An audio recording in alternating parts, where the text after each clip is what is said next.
Oh, Justin? Hello, Sujesh. Yes. Hey, how are you doing? Doing good. Yeah. I was wondering what's happening. Oh, Yeah. yes. Usually you're always on time. I'm not complaining that you're not on time. It's just since you're always regular, I start suspecting, oh, did I do everything right and you're not able to get in? Oh.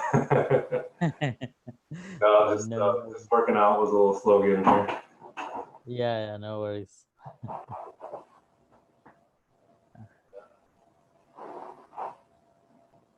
So how many hours of workout do you do every day? I actually work out twice a week. Yeah, you told me, yes.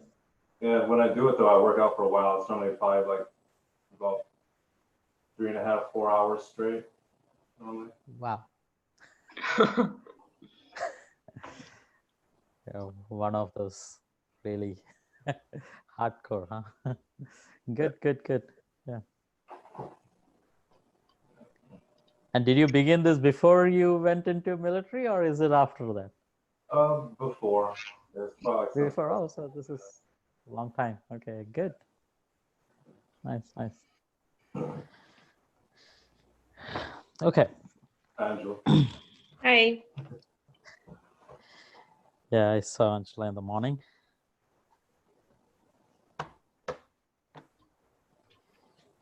Yeah, I did. So there was a discussion about course evaluation in the morning, and since then I got an email saying that university has a course evaluation policy on D2L.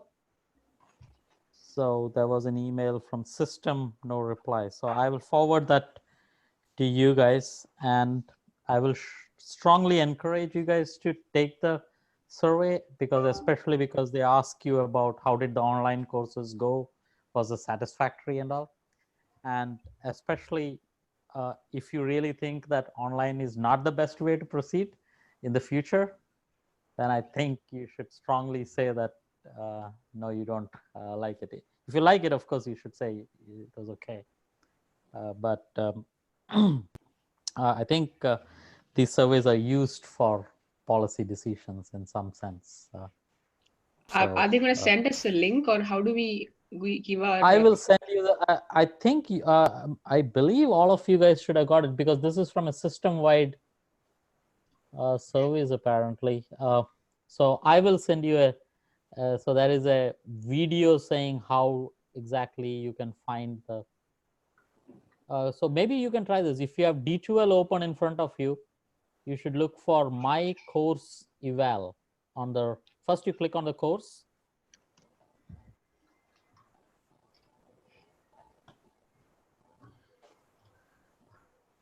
So you have D2L on it. So this is called my course, COUR, and then what? S, and then eval. So there should be a link for that. At least on my thing, it shows up on the right top corner. For you guys, it might be slightly different. It's a student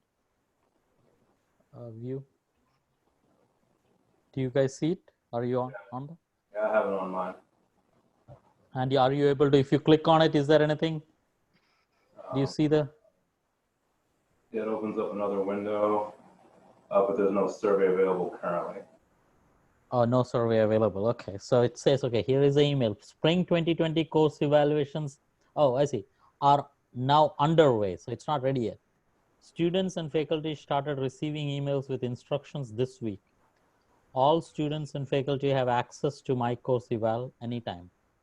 Watch the video below for a tour of the online evaluation system. So yeah, so I think you click on that and then you basically take it. Angela, could you also reach there? Yeah, I saw the same thing. No eval. Yeah, so probably it's not yet ready. The university is working on it, but usually I don't press on students, encourage too much on this, but do it. I think it's a good thing to do this semester. Okay, and specifically say if you don't like online teaching. Yeah. Okay.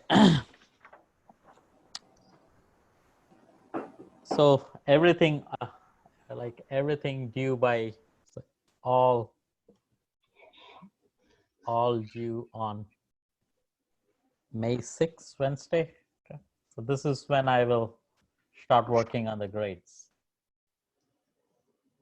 So preferably on May 6th, I'll post the grades. I think even if I post it, you guys don't see the grades until all the exams, I suppose. That's what happens. But I will try to finish it off on that day. Okay. Anything else specific you guys can think of? And we'll have the last class today. And yeah, so I wanted to do a Cherenkov radiation. I always spelled it as CE, but today I checked and apparently it's CH. Might have to move the board.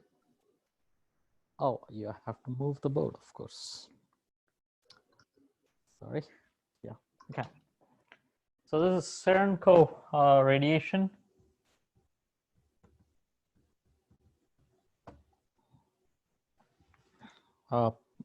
First time done by Cherenkov, I think in 1940s, maybe late 1930s or 1940s. And it talks about pretty much the idea of, you see, when you're going, like think of a boat. So this is a boat going in water and you see a wake behind that, correct? Usually there is a wake when a boat is traveling through water. That's this could be the wake actually. Right, so. And do you guys know, if you notice, this angle is usually very specific. It's not any arbitrary angle. For a typical, if assuming that it is water in there, it is decided by the properties of the water, especially the mechanical, there is a wave speed, right? At what rate does a mechanical wave propagate in water? That's decided by that. And this is typically, if I remember this correct, this is about 18 degrees or so.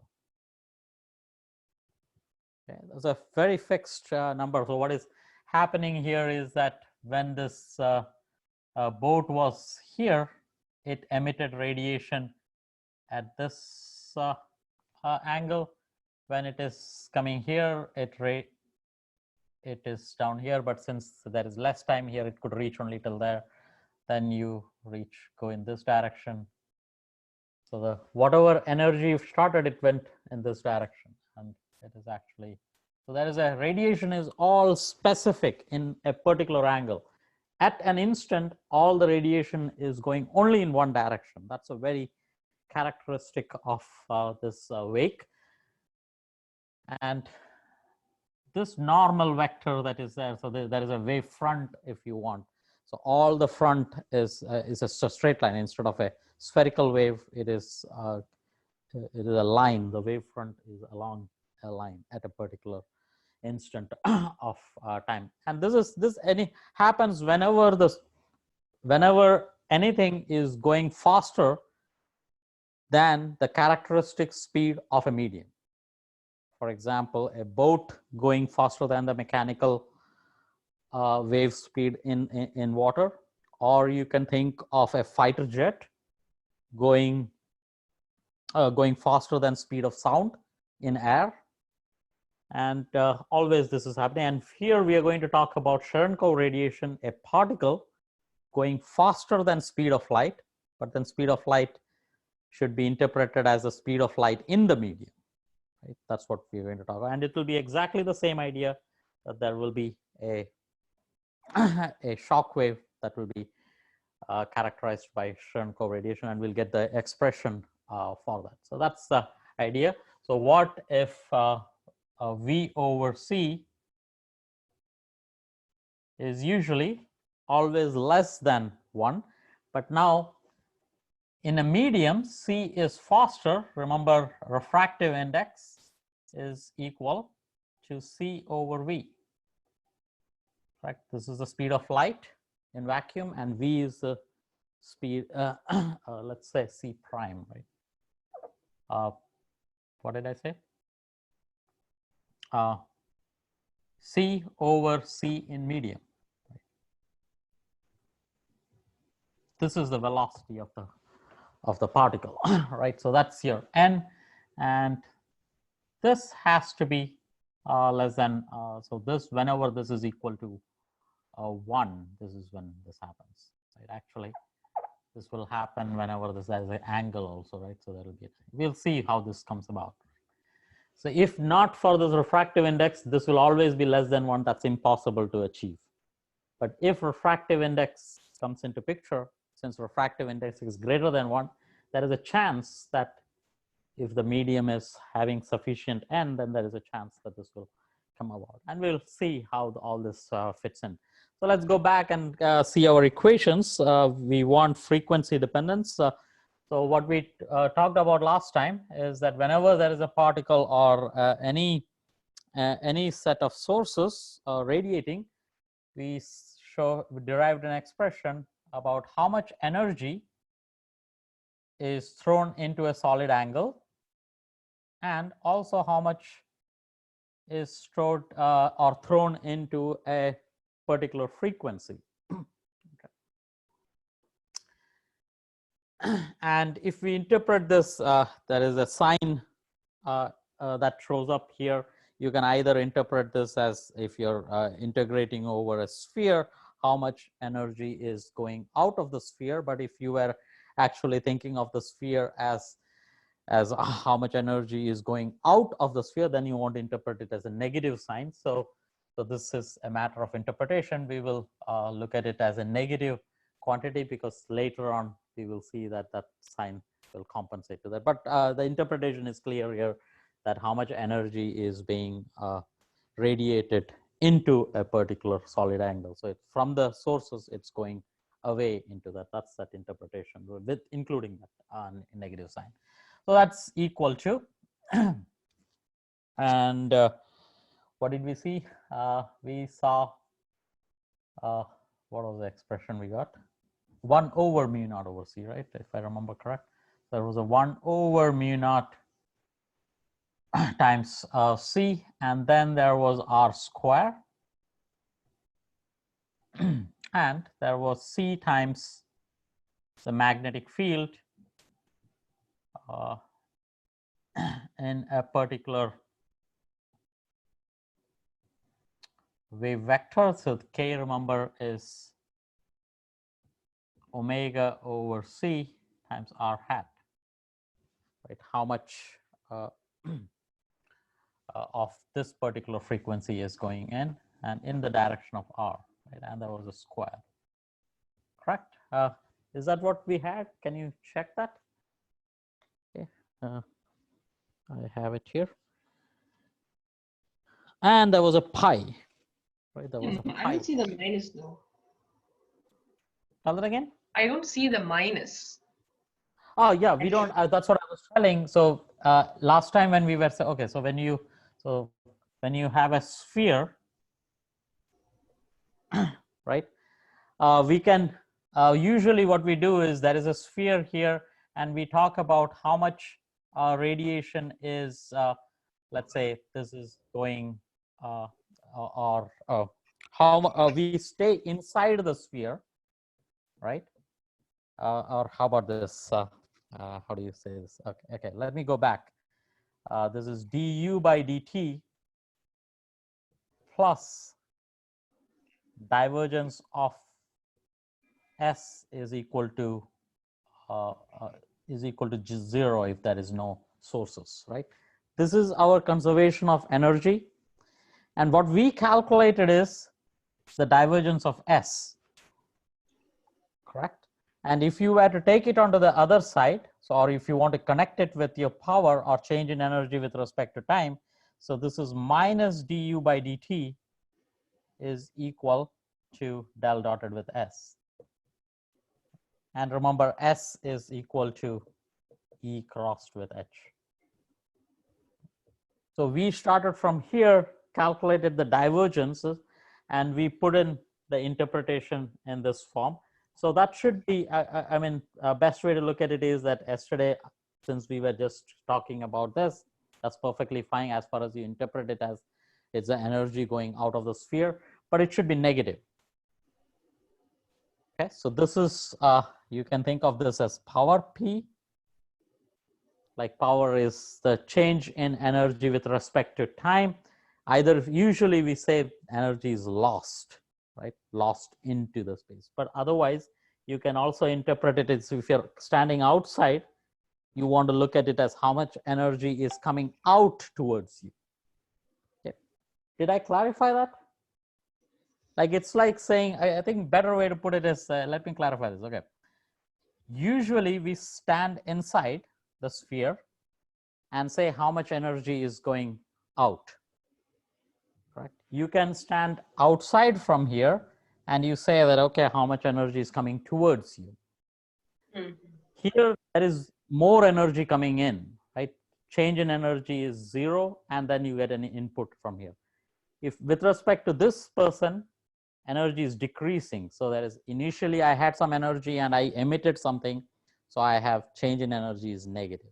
So it's a matter of interpretation as to kind of are like you this talking work done like by the system, on the system sort of thing. Like exactly.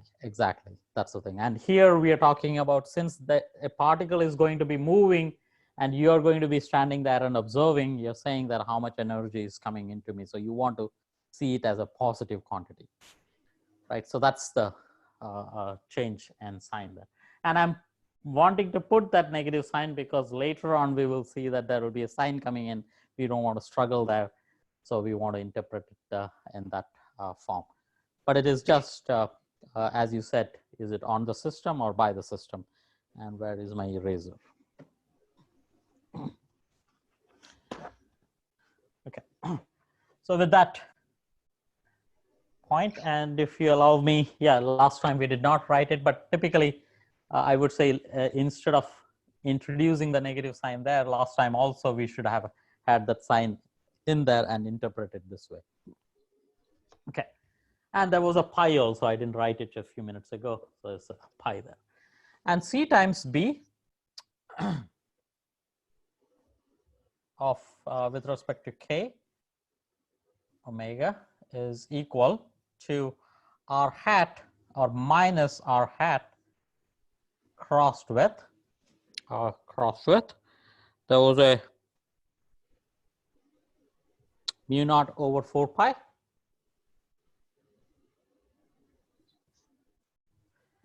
And there is e raised to IKR over R, I think. And then there is minus I omega, that's the time derivative coming in. And there is the vector source, which is K omega. Like the Fourier transform of the current density. Okay, so isn't that what we had? From a J of K, is this a part of a question in the homework, I think? So from J of K omega to J of R omega, it's just a matter of small representation, but I don't understand how do we do that change? Oh, how do we change that? Okay, so this is a Fourier transform. So suppose you have a function f of x, correct? In the case, if I want to write the Fourier space, so this is only one variable, e raised to ikx f tilde of k, right? And I'm not writing the k, f tilde here, so it's minus infinity to plus infinity. So f tilde of k is dx e raised to minus ikx f of x. Is that your question?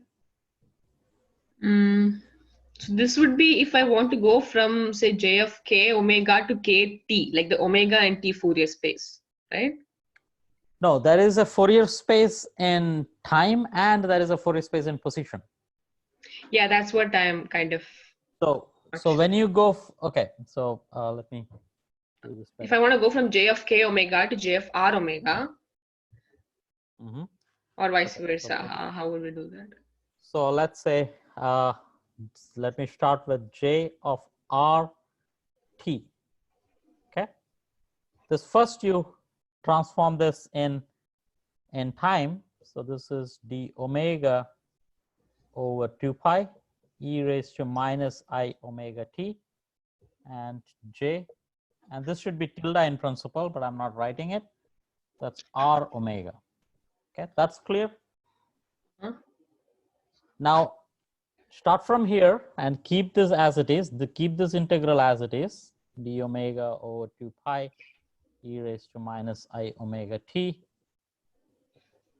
J is, I can transform this R now to another Fourier transform. This is d cube k over 2 pi cube, since there are 3 variables, e raised to I k dotted with R, and then j of k omega. Does that help? Mm-hmm. And I can invert the whole thing. If I have this, I can write it back in terms of RT if you want. Okay. Is that clear? Except there is one catch in here. Like this is in this case, k is an integral parameter. In our case, when we write j of k, k is very special. K is evaluated at omega over c times r hat. So k has r hat in it. So that's like if you were inverting this, then k is free. Here k is an integral parameter. But if I were to invert it on the left hand side, then k becomes a variable and it has a meaning here in our case, and that is k is omega over c times r hat. Mm-hmm. Is that clear? Mm. Okay. We'll do that. I mean, we'll come across that today. We will be going from one space to the other a little bit. Okay, so you hopefully it will work out.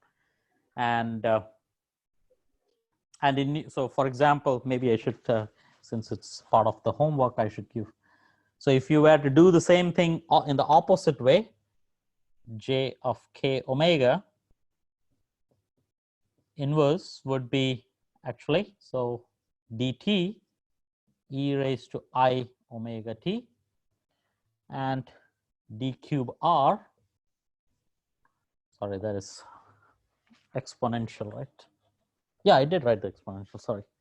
So this is d cube r e raised to minus I k dotted with r, but this is an integral r. Let me write, say, in r prime, let's say, since we're integrating r prime, and j of r comma t.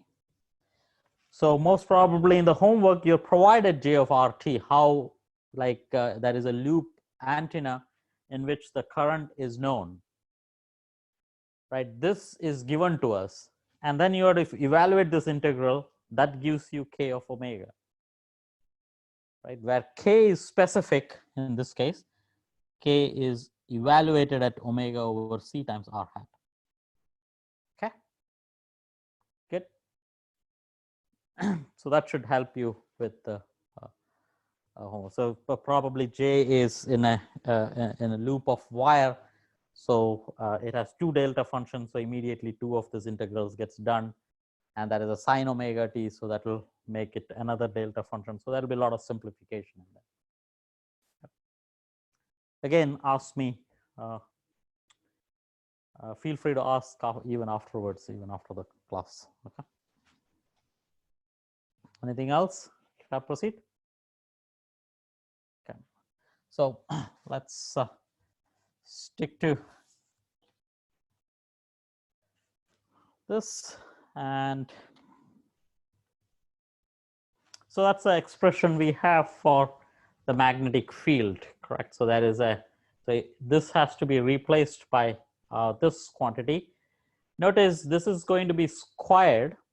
Since it is squared and it's a magnitude square, the exponential goes away when you square it. The complex conjugate comes in, that goes away. The minus I will become plus I square, so that will go away. The r also goes away because there is a square, there is an r square there, that also goes away. So there is a simplification, a little simplification, square e over how much in a solid angle per frequency. I should also mention that omega here is less than infinity and greater than or equal to 0. We won't need it so much, but if we were integrating it, then we are integrating from 0 to infinity. Otherwise, it is a factor of 2 pi there. So we should be careful there. Okay. So that's equal to, there is a mu naught that comes from here. 2 of them comes in. So that is mu naught, right? And there are 2 4 pi's that show up. So let me write one of the 4 pi here. Right. Then I introduce a c inside in here because because I want to construct it in that form, and so that will be a c in the denominator, and that is already c square, right? Help. So this is 1 over mu naught c, and then there is mu naught square, right? That's what shows up. So that's the same thing as mu naught over c.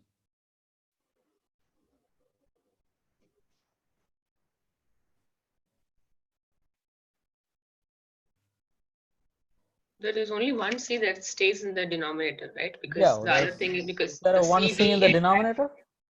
In the expression, there is one c in the denominator, right? Yes, there is a 1 c in the denominator, mu naught square in the numerator, right? And there is a 4 pi square, correct? Yeah. That's all? Because the CB term is in, like, that is the expression. It's not B, right? So I guess it'll just go inside. That's what it looks Yeah, like. so like, give me a second. So this is mu naught over c, correct? And then there is 4 pi square. Yeah. Okay.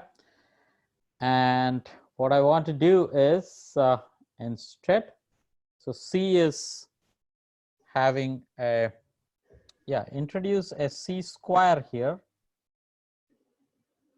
Or do I want to do that? Okay, hold on. Give me a second. I want to have a c in the numerator. Okay, so I want to write this as mu naught c over 4 pi. And this is 1 over 4 pi times c square, correct? I want to write this in this form. Yeah, if it's okay. Yeah, that's what I want to do. Okay. And that's, remember, that is because this has the unit of resistance. This is in ohms, right? That's about 30 ohms. That's approximately, that's the speed of light, 3 into 10 raised to 8 times 10 raised to minus 7 showing up. So that's 3.0 ohms. So that's equal to mu naught over c. Then there is a 4 pi. One goes there. There is another pi, and there is one from here. So there is an omega square over 4 pi square, and that is c square. Okay. So r cancels out, everything taken care of, omega taken care of, and that is r hat cross j.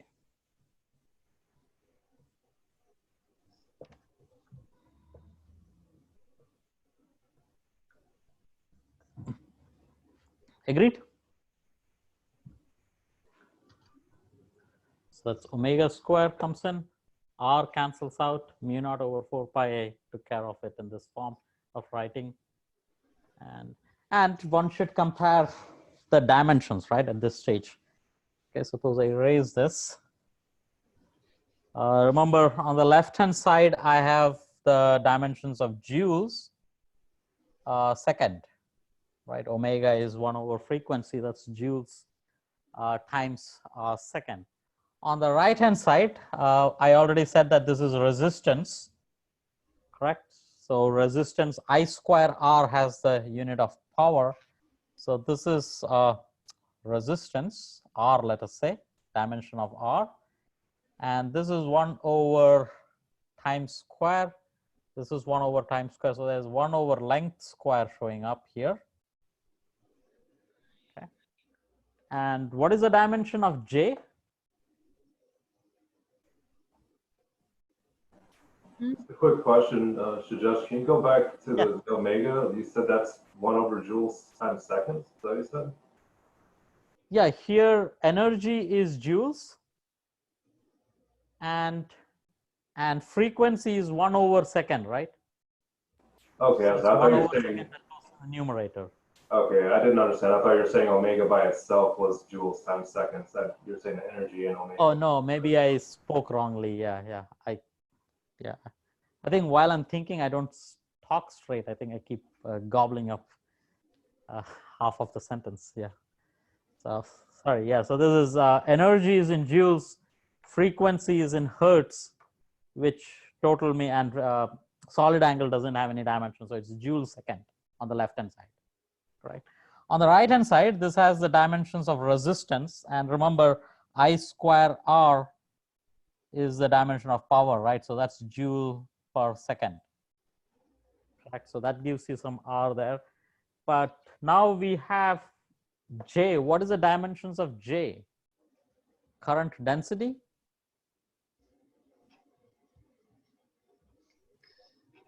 It's the Fourier transform. It's the Fourier transform space, right? Does that make Yeah, so any that's a good difference? point. No, it's very important to realize that this is not current density. This is now in the Fourier space. And in Fourier space, the dimensions change. It's no more current, correct? So that's what I wanted to highlight.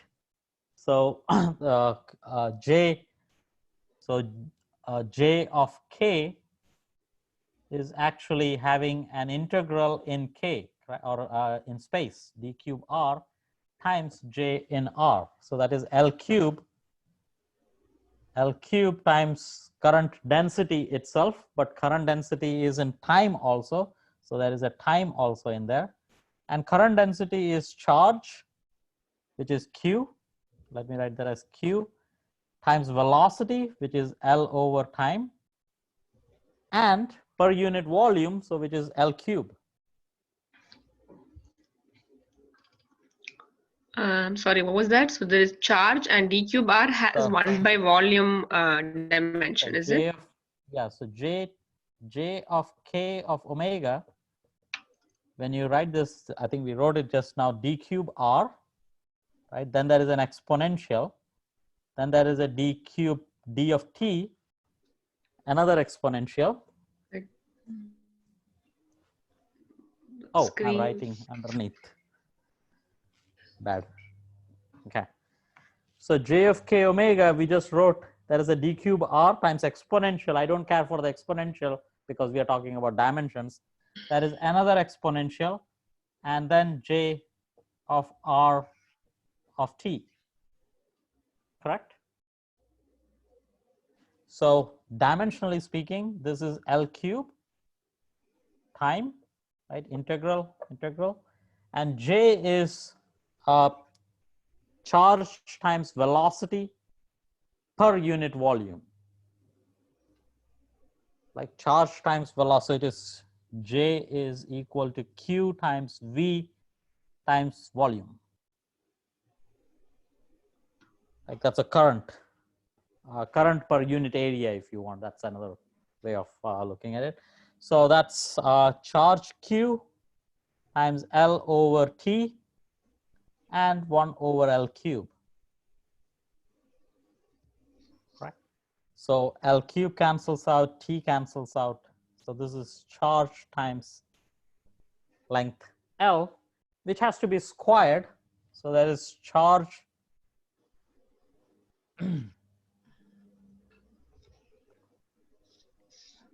so this is charge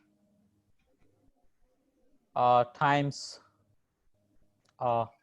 length squared, and there is a frequency also. There is 1 over T there, right? 1 over T squared. Did I get all this correct? Apparently not.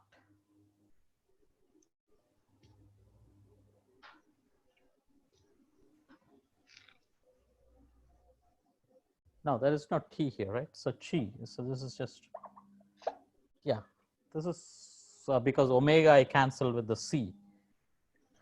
Okay, so what is this now? This is I, there has to be an I squared square R, help here. So this seems to be resistance, dimension of resistance times Q square. I can put in a T square there so that I get the current square and T square.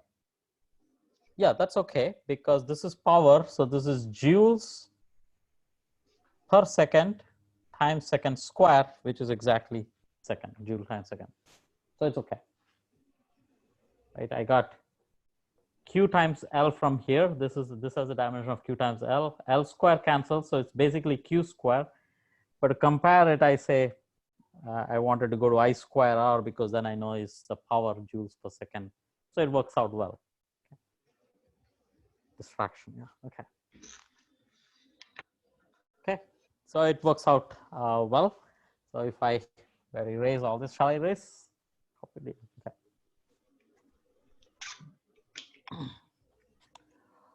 Okay, that's nice. So we want to talk about a particle that's going with a small velocity, right? But let me manipulate this a little bit so that this is convenient to do this. So what we will do is R cross J, remember, A cross B times A cross B. Am I still, yeah, A cross B dotted with A cross B. Like that's what the structure is, right? This is equal to A square, like A dotted with A times B dotted with B. So that's A dotted with A times B dotted with B minus A dotted with B square. Okay. So that's a identity if you want. In this case, that reads mu naught C over 4 pi times omega square over 4 pi square C square. This is equal to, first one is A square, that's R square. So there's a magnitude of J coming in. And we still want to write it as a magnitude because this could be complex, like Fourier components can be complex. Minus of R dotted with J. So R hat dotted with J of K omega. Again, magnitude square. Okay, clear? So that's just using the vector identity.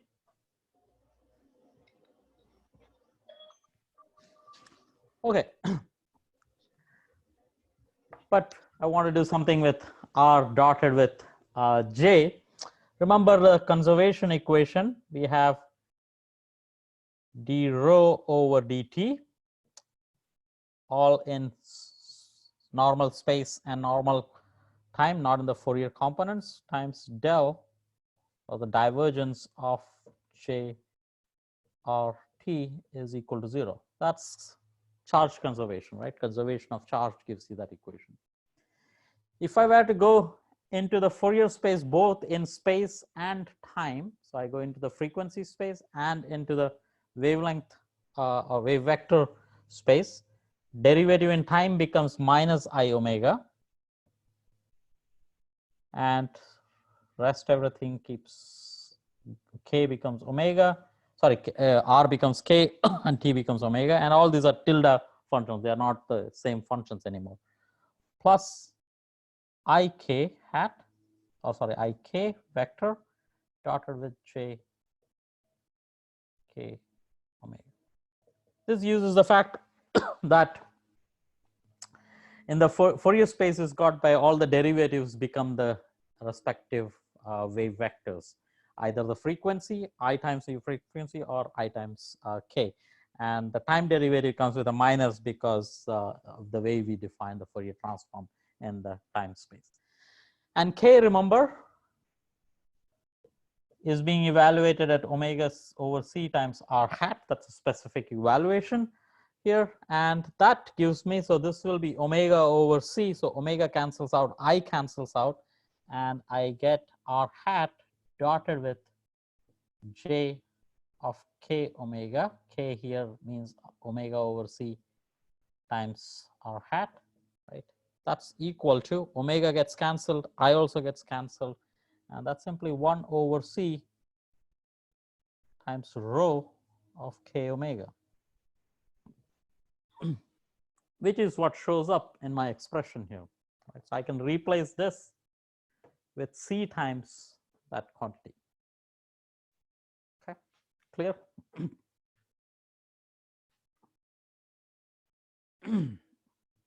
Okay, that's good. So if I were to write this expression again with the substitution in there, so I substitute this inside in there, and maybe I can write it in the same place here itself. So it's minus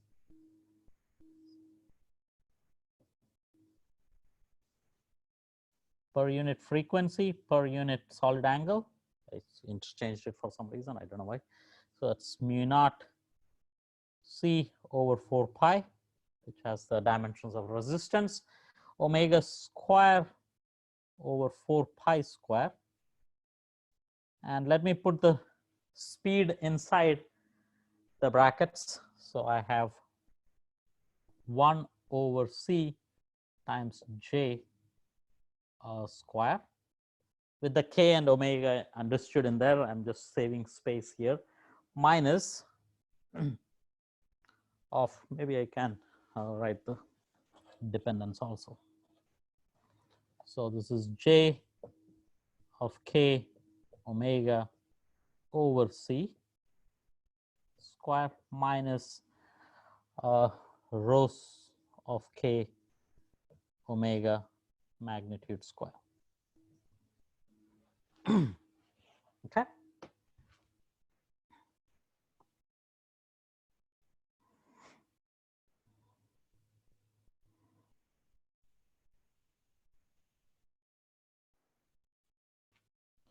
Okay. We would like to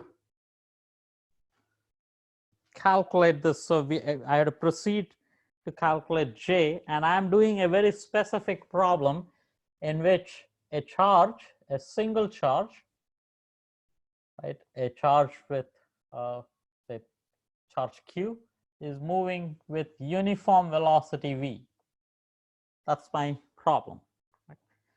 Which means that charge density for this is in the position space is Q times delta function R. And what is its position? If it starts from the origin, it is just moving with constant velocity. So it's V times T. Like wherever it is at a certain time, that's the only place where there is a charge sitting. So it's per unit volume. And J for us is, this is the velocity. So it's Q times velocity per unit volume. And the volume survives only where the charge is sitting. That's our problem, right? We would like to, and we are talking about a situation where it is going through a medium. So there is a medium. So maybe I should say this is a medium. And this is decided by the refractive index N. And I will specify what that refractive index is as we go. Or maybe, yeah, let's specify what that refractive index is. What do I mean by the refractive index? So N, the refractive index, is equal to, of course, the speed of light in vacuum over speed of light in the medium. So this is speed of light in vacuum over speed of light in the medium, right? And that's it, right? So this is equal to epsilon naught times mu naught, right? That's the speed of light in vacuum, but the medium is epsilon times mu, which need not be exactly epsilon naught. So that's what we are talking about. And that's for the refractive indexes. And in general, just for, we won't encounter this, we won't actually evaluate it. in principle, this is frequency dependent. The refractive index is color dependent. Refractive index of red color is different from refractive index of blue color. So that's where the frequency comes in. So that's the definition of our N. We will write this as NE and let's say epsilon times N mu, right? Where epsilon is this quantity and mu is this quantity, right? So two different quantities, just a product of these two, right? Okay. Or just to specify it's better, and epsilon is equal to epsilon over epsilon naught, and mu is mu over mu naught. Right? Multiplication of the two is what it is. So that's what our problem is. So there is a charge going through a medium where n is larger than 1, but it's the particle's velocity is greater than, so v is greater than c medium. That's our construction of the problem. Okay. So that's our J. We have to Fourier transform it, put it inside there, and we can evaluate that. That's good enough. Let's see how this works. So I want to take the Fourier transform of this. So let me start with the Fourier transform of rho, which is k omega, right?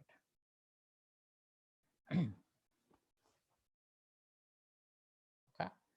So rho of k omega is integrate over position e raised to I k dotted with r, and then let me say r prime. Right. And then integrate over time dt prime e raised to minus I omega times t prime, right, dt prime, and then put in the charge density, which is just q times delta function of r prime now minus v t prime. Agreed? R prime gets replaced with vt prime. So that's just q times. This whole integral immediately gets done because it's a delta function. R prime gets replaced with v t prime, but I have to be inside the integral. So that's minus infinity to plus infinity dt prime e raised to I k dotted with v times t minus I omega t prime.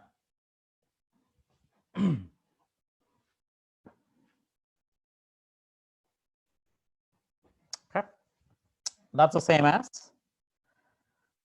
remember k is equal to omega over c times r hat. And let us say r hat here is in this direction. And let's say the angle between them is angle theta. So then what we have here is q times minus infinity to plus infinity dt prime. So this is t prime, by the way. T prime gets replaced there, right? And we have I times, k has an omega in it, so there is omega in there, and times v over c times cosine theta minus 1. Right, you see that structure already coming in there. Right, from this point on, it is just a matter of putting things all together. Okay. But now, which is this C? This is the moment you're in a medium. The only change is that this is no more C. This is the C in the medium. So we have to replace this with C in a medium. But I will do that at the end because we want to change things even the total expression we have to change. So at this point, as if it was going in vacuum, this is what happens. When it goes in a medium, I have to basically change the C to everywhere to C medium, and that's the idea. Same thing with J. The only difference is, so this is if it was J of K omega, right? That is a velocity you multiply with. So this is, and let me say 1 over C also. So this becomes Q V over C. And the same quantity, minus infinity plus Are we missing infinity. an exponential in the last statement? Oh, yeah, this was the whole thing. Oh, why did I not write it down? It just is e power of I omega, whatever that. Yeah, okay. Yeah, e raised to, right? Okay. Is that what you meant? Yeah. Just wanted to Yeah. make sure. I think I just wrote it on top of that T prime. Yeah, my bad. Yeah. Okay, thanks. It's good to have someone correcting me all the time. Yeah. Okay. Good. Okay. So this is dt prime times e raised to I omega v over c cosine theta minus 1.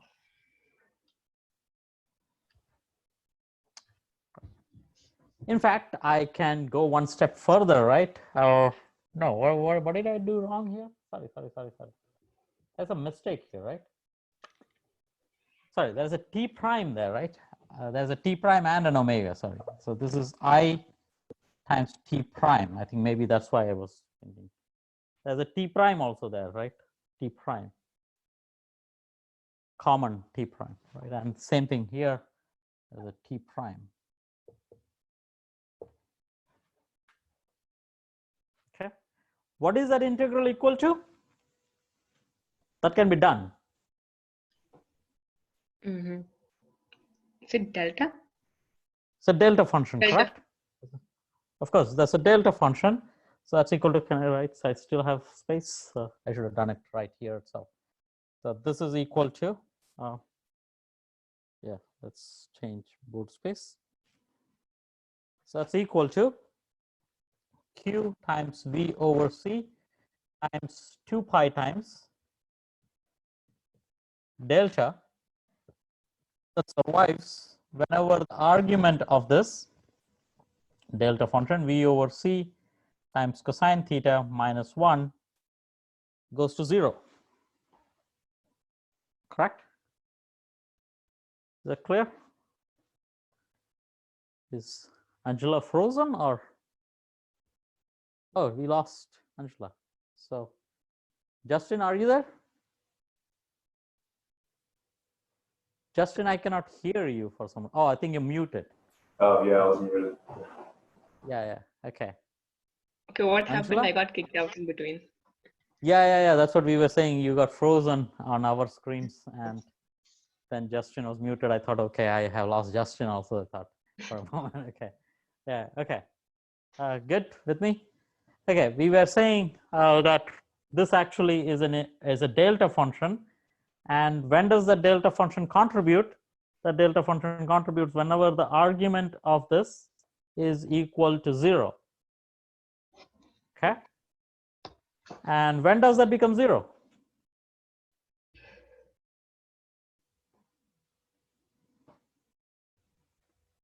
Like, we cannot hear you, Angela. I muted it again. V cos theta is 1, right?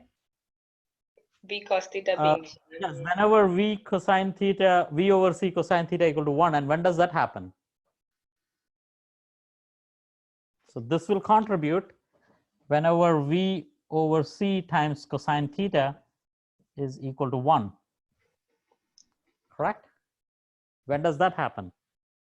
and cos theta is C by V. Right? Yeah, cosine theta is V over C or C over V. And when does that happen? And does that happen? We are, let's say we are in vacuum, for example. Let's say we are in vacuum. Okay. When Then it's does 1. this? When I at 0, right? Theta equal to 0. Yeah, when you're saying when V is equal to C. V equal to C, yeah. Yeah, but we are talking about a real charged particle going. So V is never equal to C. V is less than C, right? So this is greater than 1. So this never gets satisfied. It's never happened. Oh, yeah, okay. What does that mean? That means a particle with uniform velocity, remember we are going with uniform velocity, in vacuum will never radiate. You need an acceleration for a charged particle to radiate. So in vacuum, this will not happen. This delta function will never contribute, correct? So this is equal to 0 in vacuum. Okay. And remember, this J square of this and square of this is what actually is leading to our contribution. But we want to actually go in a medium. So in a medium, this might work out because C is no more the speed of light, and that's exactly the delta function that will contribute in the medium. But we want to make this a little better because now we are having a square of this coming into picture. Square of this means square of a delta function, which is a little funny because delta function itself is infinity. Square of that could be a harder quantity to evaluate. So we want to be a little careful here. So let us change or for interpretation, let's do this a little more carefully. So let me go to the other board and let me talk about, let's see what does rho k omega, right, square mean. Okay, and just the time space I will be interested in. What is that square mean? So there is a, in principle, if I were to go back and there is we have already evaluated that that's a delta function. So it is a square of a delta function. Square of a delta function is not nice. Like infinity inside an infinity, it will, it's hard to interpret. So we have to take some, let's be a little careful here. So let's Fourier transform only in time. So this is only in the time space. So this is t e raised to minus I. So this is I omega t times rho of k times t. But I have to complex conjugate this. So this becomes, so this was a minus I, so it's a complex conjugate, and then this is star. And one more of this, minus infinity to plus infinity, dt prime this time, e raised to minus I omega t prime now, and rho of k t prime. So these things are happening at different times, like two different Fourier square of a Fourier transform quantity. When you go back into time, that's at different times. So there is a correlation in there. This is equal to dt dt prime. So this is all just to avoid that double delta function showing up. So this is I omega t minus t prime times rho of k comma t t star, or this t star, yeah, and rho of k comma t prime. Okay.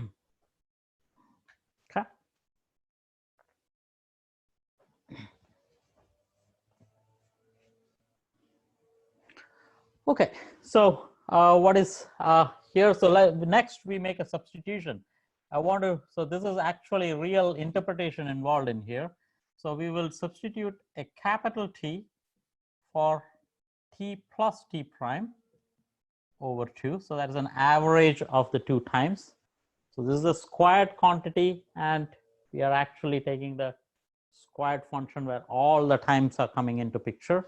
And that is a t minus t plus t prime. We think of it as an average time. And the difference in times, t minus t prime, we want to interpret it as another time. So we think of this as a macroscopic time. So a charged particle is moving in, it is not moving from minus infinity to plus infinity. The charged particle starts moving at some finite time and stops moving at a finite time. So the whole physical process is happening in a local time. And the total time from minus infinity to plus infinity is that capital T, and all the microscopic time, whatever the real motion is happening, is where this is. So this is to make it more realistic, and we want to put that in here. So that is to extract, avoid all this, to avoid the delta function. And the delta function is coming because we assumed that the charge is actually starting from minus infinity and going all the way to plus infinity. So we want to break that idea and do this the opposite. We want to substitute t and t primes in here. So this will be 2 times t. So t will be, if I were to add them together, so that's 2t plus tau, and then divide by 2. So this is tau capital T plus tau over 2. And the same thing, t prime would be capital T minus tau over 2. And I want to make the substitution. These are integrals. Actually, I can make this substitution. And what happens to the dt and dt prime then? Dt prime, sorry, dt times dt prime is equal to, so I have to take the derivatives in here, the Jacobian. So dt with respect to dt, that's 1. Dt with respect to d tau, that's half. Dt prime with t, that's 1. And with respect to that, that's minus half, which is minus half and minus half. That, and then there's, you take an absolute value also, right? So that's exactly equal to 1. So it's dt d tau. That's exactly dt d tau. I'm sorry, what happened? That looks like a matrix to me. What is happening? What is happening? I want to now substitute. So I'm making this substitution, use the substitution into that, for that integral. And since there are 2 variables, I want to ask what is this dt prime. So the connection, how you do this is dt times dt prime. How is this related to d capital T times d tau? Like, what is the coefficient that shows up is calculated by what is called a Jacobian. So basically, you will take the time derivative of t with respect to dt, right? Time derivative of small t with respect to small tau, d prime with respect to t, dt prime with respect to tau. Right? That forms a matrix. Calculate the determinant of that. It's a determinant of that, and then you take the magnitude of that. Basically, this is an area element. Okay, whenever you make a coordinate transformation, that's the area of that small coordinate transformation. Is that familiar? Won't the determinant be positive? Why do we, or is the generalization? It can be. In this case, it will be negative. Oh, okay. In this Okay. case, I meant the positive. I determinant meant will be negative. Okay. Yeah, Jacobian always has to be positive. So that's it has to do with the area element, right? And this comes out, and this is dt. And if you evaluated this for this, this is 1, that's half. This is 1, that's minus half. If you do this, this comes out to be exactly 1. That's dt times d tau. Again, what are we doing here? Basically, so there is a particle that's going with velocity v all the way from minus infinity to plus infinity. That's what we said. But realistically speaking, that's not what is happening. There's a very far away time, so it is capital T when it starts to move, and so minus t starts to move, and plus t it stops to move.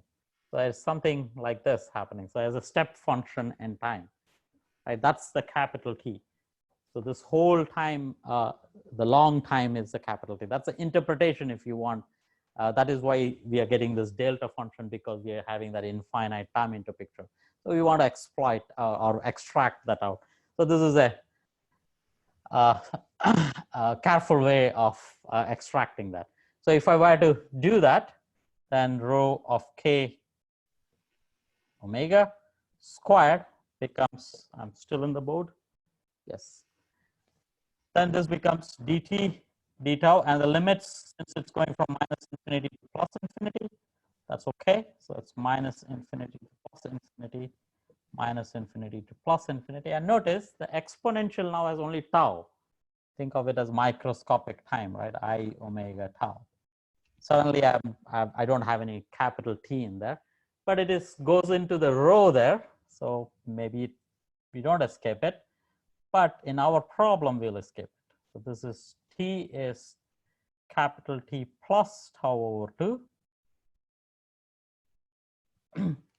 right, and star. And then there is rho evaluated at K T minus tau over 2.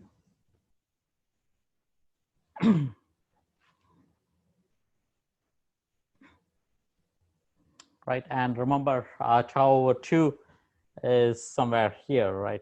This is that expression if you want. Okay.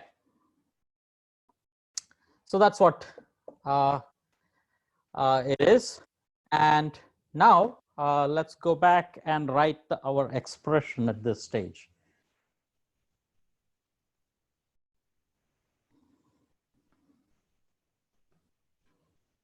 Okay. Why is it not moving? Yeah, okay. We are interested in d square E. We wrote this some time back. So this is omega times omega, or both omegas actually. Energy per unit frequency per unit solid angle was equal to, with a negative sign, this was mu naught C over 4 pi. And at this stage, I switched to a medium. So for getting into the, or let me stay as it is. Yeah. So yeah, so at this point, I write M, C medium, right? Remember, C medium and C is related by an N. So I just have to write a refractive index there. So this is C times N. Yeah, how do I say this? Yeah, let's change everything. So this is mu naught times C times refractive index of N mu times N. Right. Let me also say that N mu is equal to N epsilon naught, right? We can always make an simple, let's keep it, why not? Let's leave it as it is, okay? And omega square over 4 pi square. Like, since we won't be evaluating anything, that will just stay there, nothing wrong in there. And then I have 1 over C J, J with respect to K, and that I can write as 1 over C square. And now J of K square will have this dt integral and d tau integral. Both going from minus infinity to plus infinity, minus infinity to plus infinity. And then there is e raised to I omega tau and rho K, sorry, J K evaluated at T plus tau over 2 and J evaluated at T minus tau over 2. Okay, with me? Can you rewrite the last part? Nothing is clear. Not clear. Okay. So this is J K T plus tau over 2. Readable? Yeah. And that is the same thing with minus, right? J K T minus tau over 2. With me? Is that readable? Okay. And subtract the whole thing with, so if you allow me, this is the same thing with rho square. X, just to save space, right? Same idea, instead of J over C, you replace rho, evaluated at the same point. But now I interpret this total time as the time period for which the system exists, and I interpret, so now this is going to be change in energy, so 3 of them, change in energy per unit time, per unit frequency, per unit solid angle, the same negative sign. Okay, and that will be equal to, oh, this C also should be medium, right? So this is C medium, which will be equal to C over N. So there is an N square there. That was a small cast. So there is an N square there, important.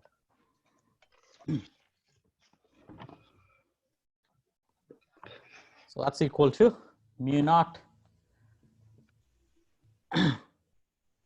mu naught C over 4 pi N times N mu omega square over 4 pi square times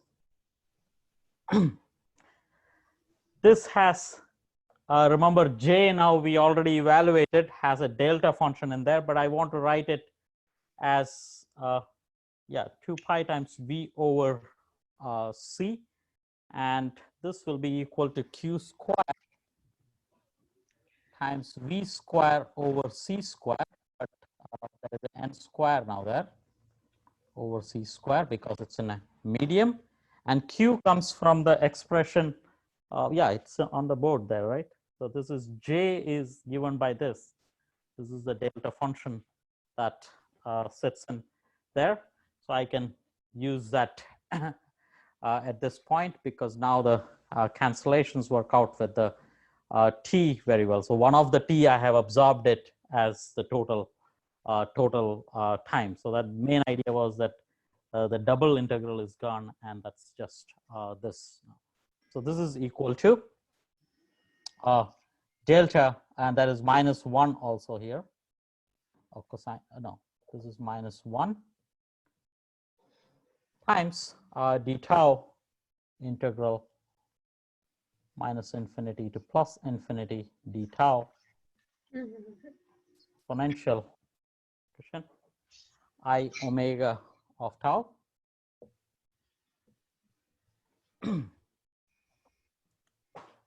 So in the previous equation, is that the integral minus rho square, or is that integral equal to rho square? More magnitude rho square. Which one? Here, this one? No, this is the one before, just the one before the last statement. Oh, here, this one. This is Yeah. the whole expression. This one, you have to replace it with rho. Maybe I should write it in this form. This is minus of J1 over Cj replaced with rho. Does that help? No. Okay, let me write that down. I was trying From that expression, you're replacing -1 over j with rho for the next expression, for the following expression. Yeah, let's go slow. Okay, let's go slow. I think it won't hurt. So this is minus of dt d tau times e raised to I omega tau times rho of k t plus and rho of k t minus. I didn't write tau plus, tau over 2 and tau minus. Can you read that? Mm-hmm. Right, that's the same. So it's the same expression in there. Okay, I think I get it. Okay. Okay.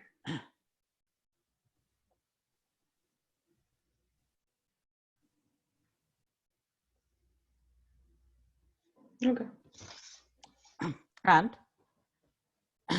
And now, since this is now in tau, so the rho square works out very well, and this gives you minus of this. I think And since I already wrote once, dE by dt will be interpreted as power now. So this is the power in the solid angle omega, in the solid frequency, or in the per frequency per solid angle. One of the time dt is brought down and energy over time is interpreted as power. That's the total time for which the system is surviving. Okay. And that's equal to mu naught c over 4 pi times n mu times n. That's the frequency dependence of this radiation as an omega square. Actually, there is only one omega because there will be a delta function will give you another frequency. Both these integrals are practically the same because J is nothing but Q times velocity, right? Both these integrals are practically the same. One of the integral is evaluated out.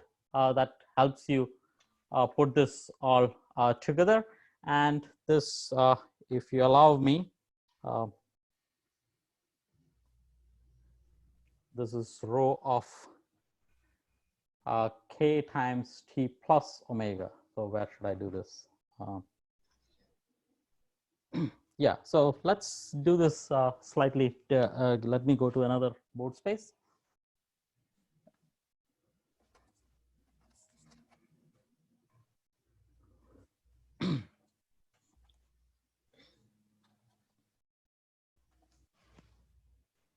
Okay.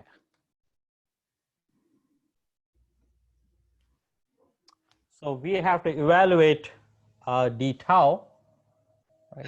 Since capital T is taken out, minus infinity to plus infinity d tau e raised to I omega tau times rho of k comma t plus tau over 2 times rho star actually k t minus tau over 2. Right, that's the quantity, and there is a similar quantity for J. J is basically V velocity multiplied with this.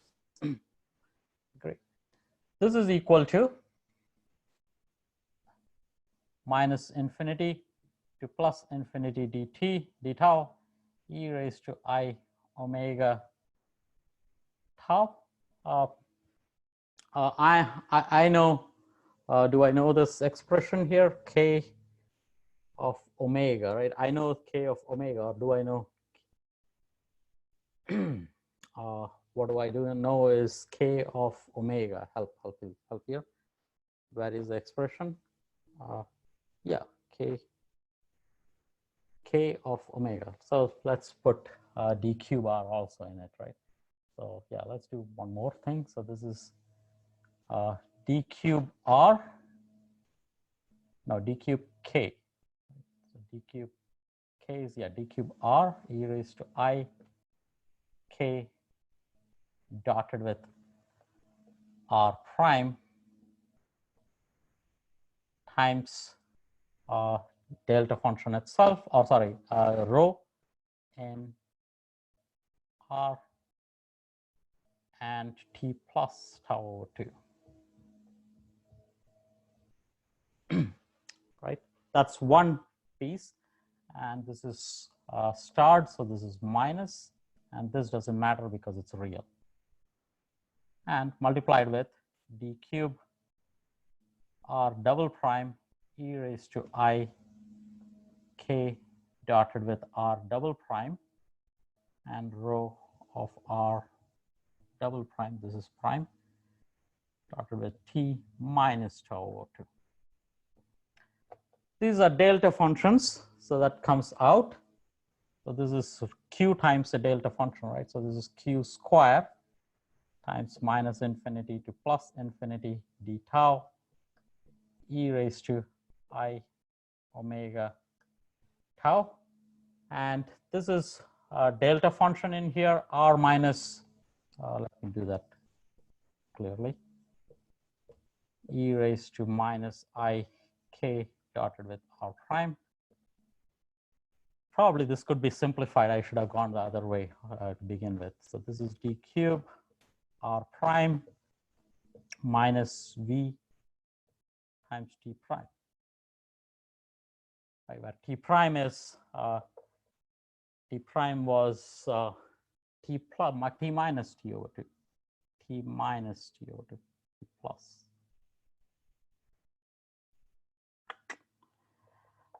So this is t minus tau over 2.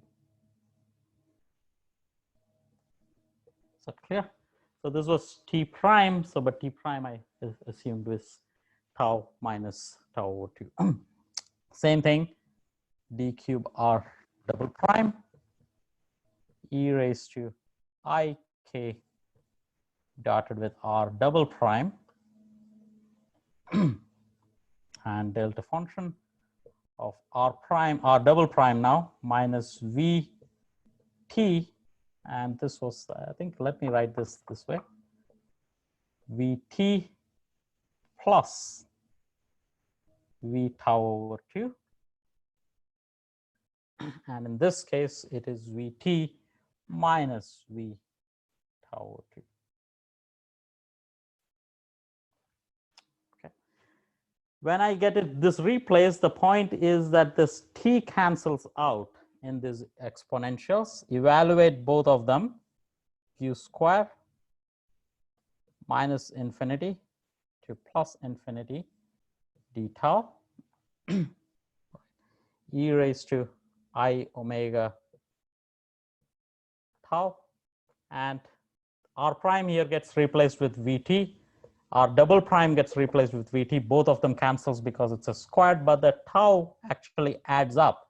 So this is e raised to minus I k dotted with v times tau. Okay, that's all that survives, and that's equal to q square times delta function 2 pi times a delta function of omega minus omega times v over c, because k has a v over c in it, and this time also has an n in it with a cosine theta. Okay. So the whole drama we did in the last 10 minutes is to get rid of this two delta functions to single delta function. Where did the other delta function go? That is, delta function in frequency is basically delta function or a time stretched out, right? Omega equal to 0 means time is infinite. So one of the delta function was used to interpret that time in there. And if you bring that back in our final expression there, now I can write that as there will be q square coming in. So there's a q square, but this expression has a velocity square also with it because it's a current. That's the only difference. J is q times v. So both are the same delta functions, but this time there is v square over c square, and then since it is n square, there is n square also, and multiplied by the delta function now. Omega, and this is v over c times n cosine theta minus 1. So notice the frequency, so we are talking about power radiated per unit solid angle, per unit frequency. This happens only when this condition is satisfied. When is this condition satisfied? It is satisfied when cosine theta is equal to c over v times 1 over n. Only at a very specific angle does the radiation happen. Usually radiation happens all around you. A charge, accelerating charge, radiates for all angles. But here there is only a very special angle in which this radiates. And if I were to draw a picture of that, right? If you were to draw the picture of that, so this is charge going in. So let's say a particular instant, this is the velocity v. That theta getting satisfied, there is a special angle cosine theta for which C over Vn is satisfied. If the medium is dense enough, this is possible to satisfy that. At that particular angle, it will radiate. So let's say that's that theta special, that theta naught, right? That's that theta naught. So it will radiate in this direction. In a small moment of time, the charge has moved. Now it will radiate in this direction. Again, it moves. Now it will radiate in this direction, right? But if you were to wait for all this radiation to reach you after a certain amount of time, this is a line here, right? Since it was farther in time, it can go faster. So it has more, it covers more distance. This one covers less distance. And as you keep moving forward, this satisfies a straight line. So this is the wave front, if you want to say. The front which has the energy is all linearly moved off because this condition, it all radiates in the same direction. So usually you see a picture where you have this circle here, then this is a circle here like this, and then there is a circle here, and so on. But clearly that's a wave front and that's a shock wave, right? This is the classic example of a particle going faster than the speed in the medium, right? So there are 2 points. Going back to the expression. So this is the frequency or the power radiated per unit frequency per unit solid angle. Now I can do this integral immediately for the solid angle because there's a delta function. When I do that evaluation, one of the omegas comes down because of the delta function frequency. So this is linear in omega. I was So going the to ask something. What is the dotted line in this figure represent? Like what is falling perpendicular to it? Front. That's the wave front. That's, for example, okay. Weighted So line from here, that makes an angle theta.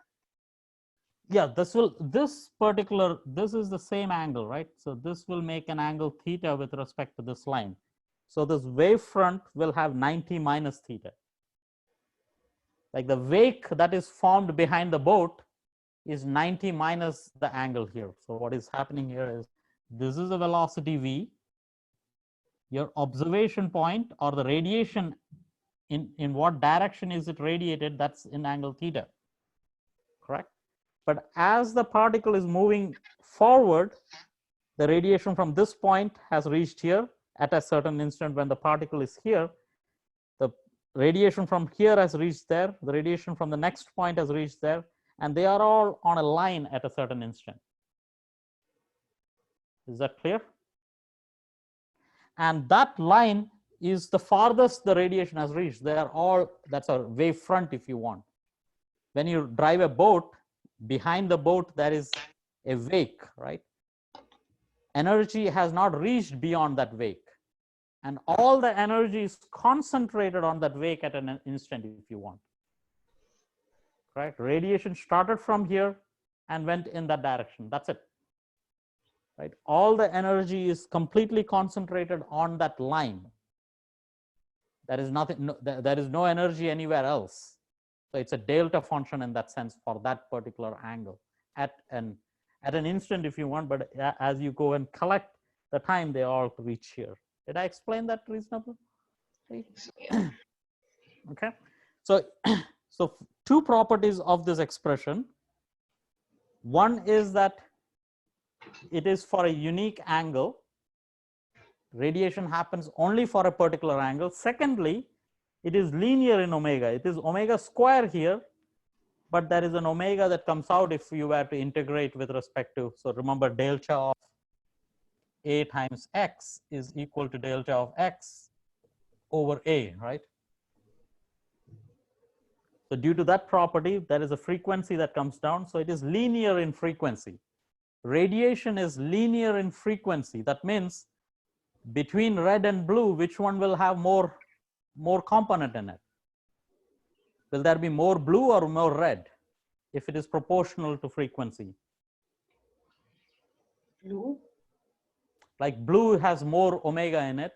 So the power is linear in frequency. That means there will be more blue than red in the Cherenkov radiation. So whenever this radiation happens, you will see more blue color in it. That's the same reason why the sky is also blue, but not because of this calculation. That actually depends on omega raised to 4. The power radiated is related omega 4. But here it is linear in omega. So Cherenkov radiation, if you see pictures of it, there will be usually what you take is you take a huge tank of water and you let the particle go through it and you look for the radiation and the water will look blue. When there is a Cherenkov radiation happening in a medium, the emission is typically blue in color. So you'll see a blue colored light in there. So first 2 points here. One is that it is linear in frequency, unlike radiation coming from the sky, that is 4th power in frequency, and it happens at a very unique angle. That's the primary point here, that it happens, it has a shock wave feature in there.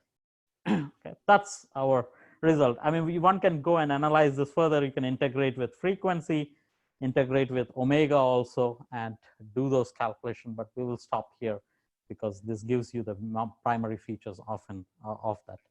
And I'll stop here. Okay. Questions?